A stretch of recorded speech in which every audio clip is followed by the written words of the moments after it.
So, master life strategist, wellbeing specialist, best-selling author, and keynote speaker, Shannah Kennedy has accomplished all this in addition to her prized role of wife and mother of two. So, welcome back to Pure Health Hub, Shannah. Oh, thank you so much for having me. It's an interesting time in the world at the moment, so great to be chatting. It really is an interesting time. In fact, it's there's so much going on, but there's so much, I think, in the world of being able to, in terms of education and reminding us how to get through these kinds of situations and global situations that we find ourselves in. Fortunately, we're the very lucky ones sitting in here and hearing in Australia, but I think a lot of us still feel, quite connected with Europe and what's going on over there at the moment too, particularly, and the floods and everything else. So, yeah. All right. So now you run a number of masterclasses, all of them ultimately to assist people to reach a consistent state of happiness. This doesn't mean that life is perfect in any way, of course, but with the right onboard skills, you can reach a balance of power, right, in that direction. Would you say that? Well, yeah, it's about controlling the controllables, right? And, the outside world's going to be dramatic and catastrophic and what's going to happen. But, we really need to try and not create any more drama for ourselves on top of all of that. So it is really about dulling all of that drama down because there's enough drama without our own. So it is so true. That's exactly the point, isn't it? That's exactly where we're at right now. Now you work with, a whole host of different sort of segments, corporate execs and elite sports people, business owners and people like me. So I know that your focus is not just sort of in one area. It's not just that corporate focus or, you're more about the individual, right? Is that what I'd be right in saying that? So this particular masterclass I found really interesting, self-mastery, the new key to happiness. So to upskill your wellbeing life skills, right? Which is phenomenal, which is absolutely the life skills that I keep saying that we should be teaching our kids. I mean, we as parents should be teaching our kids, but I think there's also a lot of things that could be teaching them in school. So wellbeing life skills to combat exhaustion, overwhelm, and anxiety, which seems to be a massive issue today. So what I'm hoping to do with you today is just glean a little bit from you and perhaps you can share with us some tools, tips, and strategies for combating this burnout, anxiety, and overwhelm. Now, these segments that come under that self-mastery are self-connection. Tell us a little bit about that and what we can do to be better at connecting with ourselves. Yeah, great question. So thanks for all that. It's about, self-connection, I think, is something that we're never taught at school. If you look in the mirror, you're vain or you're arrogant or something like that. But, our best friend is really that person that we're living with 24 hours a day, 7 days a week, which is ourself. And a lot of people don't have a great relationship with themselves. They've got the inner critic going. They're externally focused the whole time, whereas we all know that happiness is an inside job.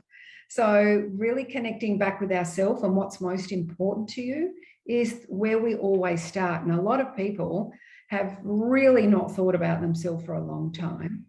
They're not even sure. One of those. Not even sure about what they want. So I always say start with your values. So your own value system, what are the three most important things to you? And for example, my first one is health. Health, family, and achievement are my three words. So that's the boss for me for the rest of my life, is really getting up every day and saying, that's who I work for. My mental health, physical health, emotional health, and spiritual health. There's 4 buckets to really nourish the inside of us and make us happy. And we have a job to do every day to tweak them. So what can we do to tweak our mental health today? Is, if I'm feeling anxious, I need to learn how to breathe, because we all know that breath is a direct communication from the brain to the nervous system. Seems almost too simple, right? Yeah. But we don't do it. I know that I, hold my breath constantly. It's gone on forever, so you have to make it a conscious choice, don't you? Yeah. So when we hold our breath, we're closed. The brain is starving. It's on triple O emergency. It's like constantly feeling under stress. And when we can really take some deep grounding breaths every time we wash our hands, which is like 6-7 times a day. We could take 3 deep breaths. We could retrain the whole nervous system to not be overwhelmed and anxious the whole time. So the breath is a power tool that nobody uses except elite high-performing people. We watch it in the Olympics, don't we? We watch them breathing. Yeah. They're calming themselves down. So if you're going around all day and you're holding your breath all day and you're feeling overwhelmed and feeling anxious, the first thing you could do would be to connect back to yourself and learn how to breathe as part of your health. Yeah, it's number one, right? I mean, if you do nothing else, I mean, I looked at 3 points that you make, you know, for you, obviously being health, your family, and achievement. You know, they're the things that are going to drive you. You don't need to have 50 of them, right? You only need to have 3 key things. And of course, breath is numero uno. You're not breathing, nothing's happening. Exactly. And, you know, achievement is, I'm an A-type overachieving perfectionist junkie. So when you've got that A-type personality like you do as well, we need to think about the cost of that. And the cost of that is burnout every time. You know, we go up and down with our health and our energy, and we're too exhausted to really enjoy anything because we're just exhausted the whole time. So for me, achievement now is, did I do the 3 breaths every time I wash my hands? Did I move my body today for an hour? Did I actually write what I'm grateful for down? If I do those things for the rest of my day, every single day, I'll have a very different life with sustainability, longevity, be able to handle challenging situations, won't feel like I'm on a treadmill, like a hamster the whole time. So I don't feel like that. Yeah. So you're getting oxygen to the brain. So you're still. But that achievement, if you valued that achievement was more important than selling 10,000 books and speaking to more people and getting through that to-do list, I've actually switched it around. Yeah. And what happens is we do sell more books, speak to more people, get more clients because we're open. Yeah. You know, we're not really just in survival mode. We're actually in pretty big open mode. So do you see how that sort of ties together for self-connection? I think that just letting go of those, you know, we talk about being open, which really is, as a control freak, that I've since turned around and started to learn. You can't control what you can't control. So I think that's you know, relinquishing that is also a vital thing, right? To be more open, would you say? Yeah, and to control the controllables, which is, what are you doing for the asset, which is yourself? Yeah, yeah. Like, if we're not caring for ourselves, absolutely nobody else will. Yeah. So if you're precious and you want a long career and you want to feel like you have a great journey on the planet where you're not stressed, overwhelmed, anxious, burning out the whole time, then we've got to actually treat our habits of self-care as probably the boss. That's who we work for. The job that we have is the ride that we get on and off, but the real boss for me is much bigger than that. It's my values. Yeah, perfectly said. And I think once we put it into perspective like that, it just becomes clearer, doesn't it? Yeah. We just have to remind ourselves and recondition ourselves. It's fascinating. So all of my clients and myself, we have breathe written on the mirror. You know, yeah, actually, that's a great idea. That's a great idea. Thanks for that tip. Yeah, we need a visual reminder. So when we can't be it if we can't see it, and if we want to be calm and confident and get rid of anxiety, we need props around us that say breathe, slow down. So I've got them everywhere. They're all over the place here. That's a great idea. That's a great tip. That's a great tip, Shannah. I think that's that'll be certainly taken on board by me. I think you're right, because it's out of sight, it's out of mind for me. So it's really, that's a great tip. So, and I guess a little bit of this we've touched on, but I think you probably want to talk a little bit more about it, is self-management. Yeah, that's our habits, isn't it? It's where our focus goes, our energy flows. So if we're focusing on the negative, if we're focusing on stress, that's where all of our energy is going. So our habit plan is really important. So if you think of yourself as a business, what's the management plan for the business for the long term? So for me, it's the 3 M's in the morning. Make my bed, move my body, mindfully breathe before I speak to anybody. Yeah. So I don't talk to people, touch my phone, nothing until though that's done for me. Yeah. And then the day is a marathon. Yeah. Oh, it's a marathon every day. We're athletes of life. Yeah. So every time you go to the bathroom and you wash your hands, I take my 3 deep grounding breaths, look in the mirror, high five. That's like stopping at the Gatorade station on the marathon, right? Most people run straight past it and they're exhausted at the end of the day. So Great analogy. and then at the end of the day, we want to warm down, right? So that's that. Oh, I'll brush my teeth. I might lie down with my legs up the wall and I'll write some gratitude in my thing next to the bed. And that's sort of the bookend of the day. So that habit plan of 3 M's, the marathon, the Gatorade stops, the wind down, you can do that every single day for the rest of your life, no matter where you are in the world, no matter what's happening. It's a mindset, and that's called self-management.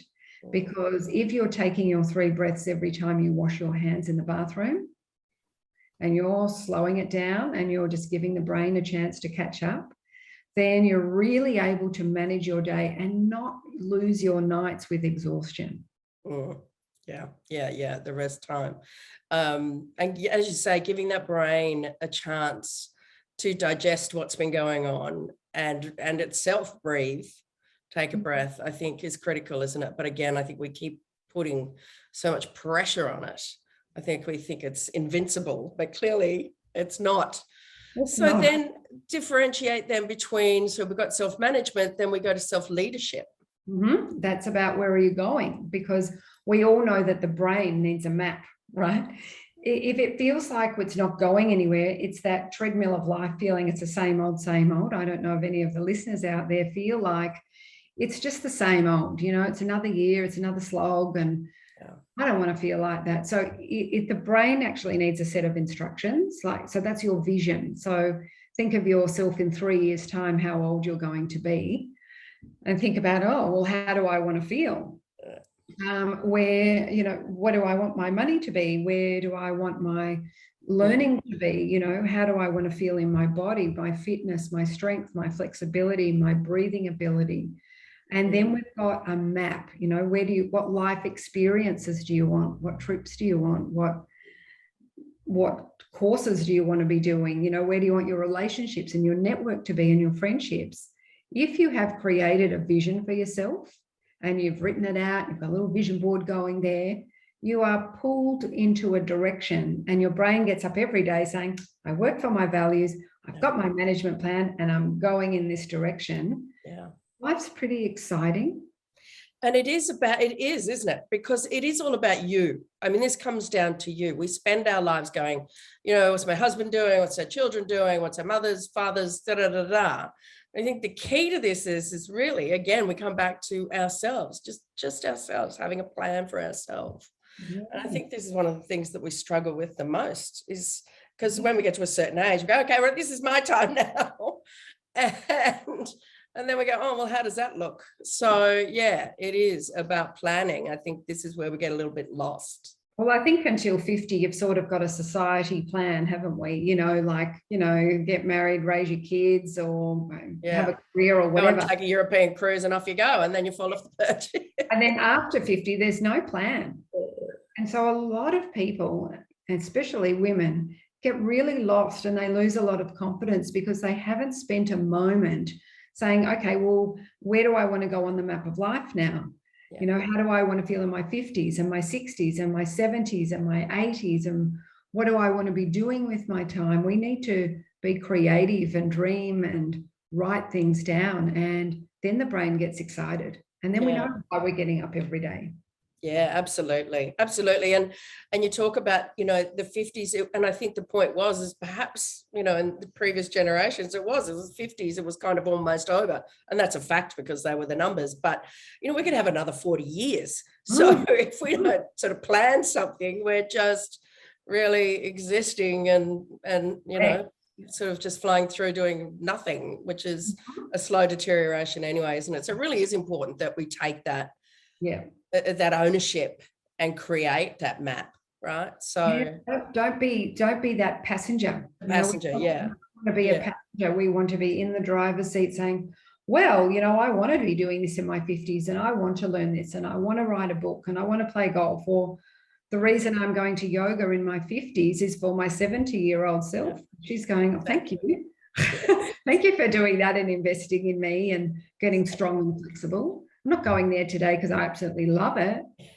I'm going there because I know how I want to feel, and I know what the investment's going to be. Yeah, absolutely. Again, taking a look at yourself, inner self. So then we come, of course, to the combination, or I don't know if it's the combination, but it is really self-mastery, the overall self-mastery. What are some of the tips that you can share with us with that for that? So I think that's about, self-mastery is continuing to look in and tweaking that little bit further. You know who you are, you know where you're going, you know how you're going to get there, you've got your habit plan. It's this tweak, it's this, how can I fine tune that little bit more? So that's when we listen to podcasts on the age and stage that you're in, and you listen to how to train your brain for positive mental health. You really try and pick skills that you want to master, like breathing, for the rest of your life. And I spent a year learning to breathe. I practiced it. I listened to podcasts. I went to some breathing classes. Yep.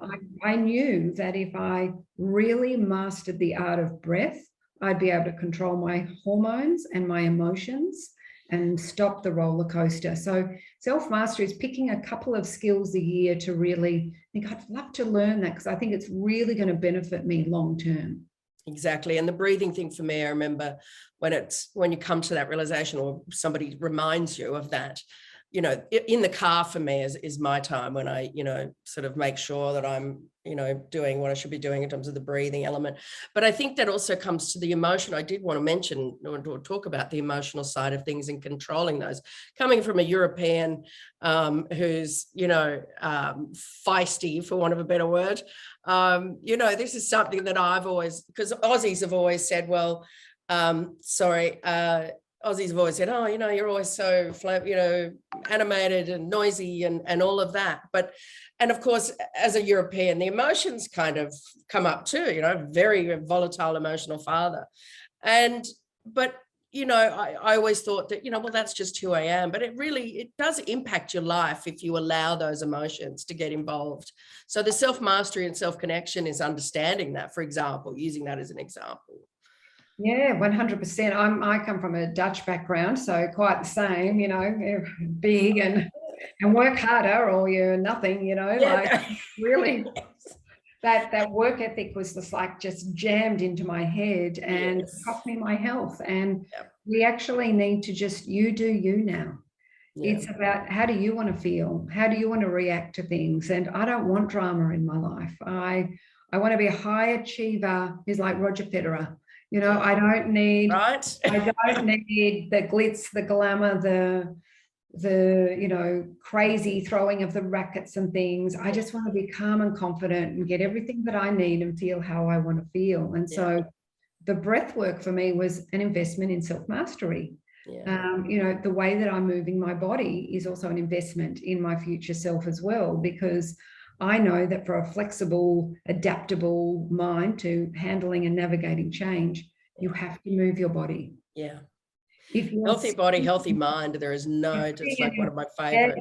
If you're sitting and you're stuck and you're watching Netflix all day, that's exactly what you've got, a stuck mind. So I do know that the reason why I get up and move for an hour every morning is part of that being able to be adaptable. It's not just, I have to move my body and tick it off the list. No, I agree. And also the feeling that it creates. I mean, there's a whole bunch of positives around that, right? It's not just, for me, it's, I have to do it. Of course I have to do it, but it's because I want all those other things, as you say.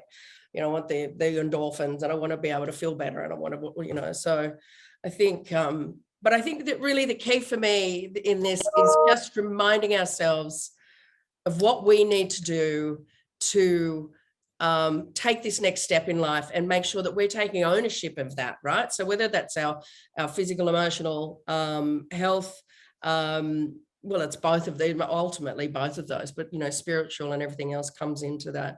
So I think it's about time that we took the bull by the horns and we started to really sit down and consider what it is that we want. And as you say, it takes three things that we need to understand that's really important to us, our values, and work through the best ways to get those going, so you're moving forward in a really positive way. Shannah, that's fantastic. Thank you so much for sharing that with us today. I really appreciate it. My pleasure. And, we need to control the controllables. Yeah. And no one else is really going to drive your life the way that you can. So no one else is thinking about us right now. No, that's right. Let's just really get connected to ourselves and enjoy the ride and set up the foundations for ourselves. Yeah. And then we will be happy and we can share that then with other people. Yeah, absolutely. I couldn't agree more. Absolutely. Shannah, that's fantastic. Thank you so much for joining us today. Great. Wonderful.